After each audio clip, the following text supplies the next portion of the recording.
काशी में एक ब्राह्मण रहता था।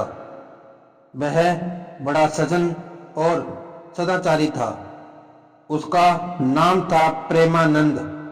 प्रेमानंद के बेटे ने अपनी प्रारंभिक शिक्षा धर्मनगरी काशी में पूरी की। उच्च शिक्षा के लिए वह तक्षशिला चला गया। कुछ समय बीता। तक्षशिला में आचार्य के युवा पुत्र का असामयिक निधन हो गया। ऐसी अकाल मृत्यु का समाचार पाकर उस ब्राह्मण पुत्र के मुंह से आश्चर्य भाव से निकला, ओह, यहाँ तो युवक भी मृत्यु का शिकार बनते हैं। यह बात उसके सहपाठियों को भीतर तक भेद गई। भला शोक में भी कोई ऐसी बात करता है? आचार्य के घर में तो घोर मातम छाया है। सहपाठियों ने उस पर व्यंग्य करते हुए पूछ लिया, क्यों भाई, क्या तुम्हारे यहाँ मौत बस बूढ़ों के हिस्से ही आती है? हाँ, हमारे यहाँ तो पिछली 7 पीढ़ियों से किसी युवक की अकाल मृत्यु हुई ही नहीं। ब्राह्मण कुमार ने अपनी बात निडरता से दोहरा दी। एक चुगलखोर सहपाठी ने कुछ दिन बाद ब्राह्मण कुमार की बात आचार्य के कान में डालकर उन्हें फिर आहत कर डाला।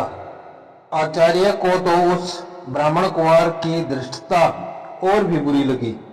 आचार्य ने ब्राह्मण कुमार को बुलाकर पूछा तो उसने वैसी ही निर्भीकता से अपनी बात उनके सामने भी दोहरा दी।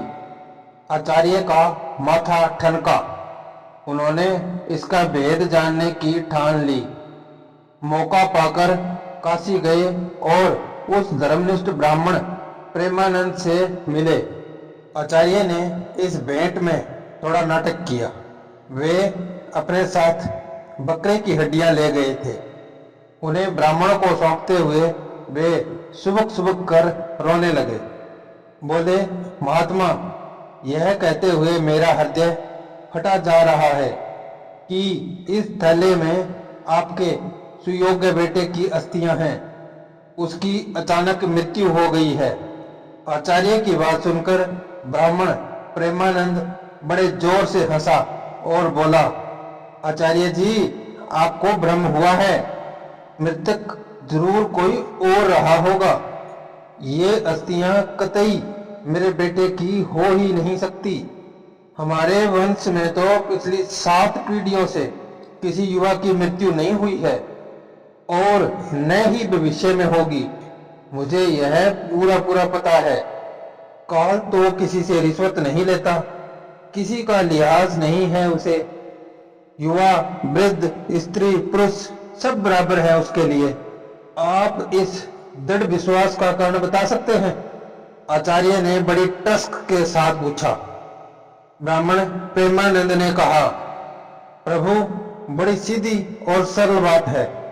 हमारा वंश धर्मपरायण रहा है। हम मानव धर्म का सख्ती से पालन करते हैं, अधर्म से परहेज करते हैं। सत्संग हमारी दिनचर्या का अंग रहता है और हम सज्जनों की प्रशंसा करते हैं, पर दुर्जनों की निंदा करना अधर्म मानते हैं। हम उनसे दूर रहने का प्रयास करते हैं। हम दान देते हैं तो वाणी और व्यवहार पर संयम रखते हैं। दिए गए दान के गीत नहीं गाते। मानव सेवा को सबसे बड़ी सेवा मानते हैं। ब्राह्मण, साधु, याचक, दीन, असहाय, अतिथि और अभ्यागत आदि को देवता मानते हैं। यथाशक्ति उनकी सेवा सहायता करते हैं। हमारी गृहिणियां पतिव्रता और पुरुष एक पत्नी वृत्ति है। संयम उनके जीवन का धर्म है। इसलिए यमराज हमारे वंश में अकाल मृत्यु नहीं दिया करता। यही कारण है कि हमारे यहाँ युवावस्था में किसी की मौत के शोक का साया नहीं पड़ता। ब्राह्मण प्रेमानंद की बातें सुनकर आचार्य को सब कुछ स्पष्ट हो गया।